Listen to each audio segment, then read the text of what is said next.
क्यों विराजित हुए हनुमान जी अर्जुन के रथ के छत्र पर? आइए जानते हैं। एक बार किसी रामेश्वरम तीर्थ में अर्जुन का हनुमान जी से मिलन हो जाता है।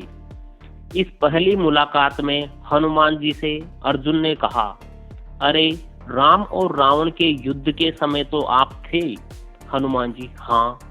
तभी अर्जुन ने कहा, आपके स्वामी श्री राम तो बड़े ही श्रेष्ठ धनुषधारी थे, तो फिर उन्होंने समुद्र पार जाने के लिए पत्थरों का सेतु बनवाने की क्या आवश्यकता थी?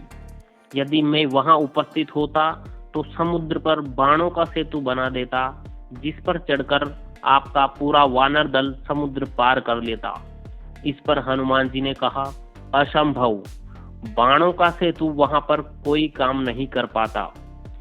हमारा यदि एक भी वानर चढ़ता तो बाणों का सेतु छिन्न भिन्न हो जाता। अर्जुन ने कहा, नहीं, देखो ये सामने सरोवर है, मैं उस पर बाणों का एक सेतु बनाता हूँ, आप इस पर चढ़कर सरोवर को आसानी से पार कर लेंगे। हनुमान जी ने कहा, असंभव। तब अर्जुन ने कहा, यदि आपके चलने से सेतु टूट जाएगा तो मैं अग्नि में प्रवेश कर जाऊंगा, और यदि नहीं टूटता है तो आपको अग्नि में प्रवेश करना पड़ेगा। हनुमान जी ने कहा, मुझे स्वीकार है, मेरे 2 चरण ही इसने झेल लिए तो मैं हार स्वीकार कर लूंगा। तब अर्जुन ने अपने प्रचंड बाणों से सेतु तैयार कर दिया। जब तक सेतु बनकर तैयार नहीं हुआ तब तक तो हनुमान जी अपने लघु रूप में ही रहे, लेकिन जैसे ही सेतु तैयार हुआ हनुमान जी ने विराट रूप धारण कर लिया। हनुमान जी राम का स्मरण करते हुए उस बाणों के सेतु पर चढ़ गए। पहला पग रखते ही सेतु सारा का सारा डगमगाने लगा, दूसरा पैर रखते ही चरमराया, और तीसरा पैर रखते ही सरोवर के जल में खून ही खून हो गया।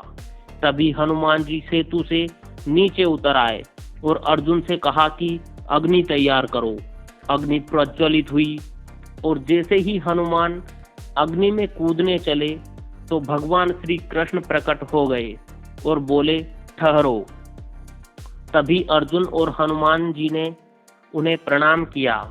भगवान ने सारा प्रसंग जानने के बाद कहा, हे हनुमान, आपका तीसरा पग सेतु पर पड़ा उस समय में कछुआ बनकर सेतु के नीचे लेटा हुआ था। आपकी शक्ति से आपके पैर रखते ही मेरे कछुआ रूप से रक्त निकल गया।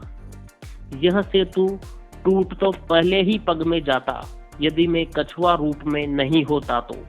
यह सुनकर हनुमान जी को काफी कष्ट हुआ और उन्होंने क्षमा मांगी।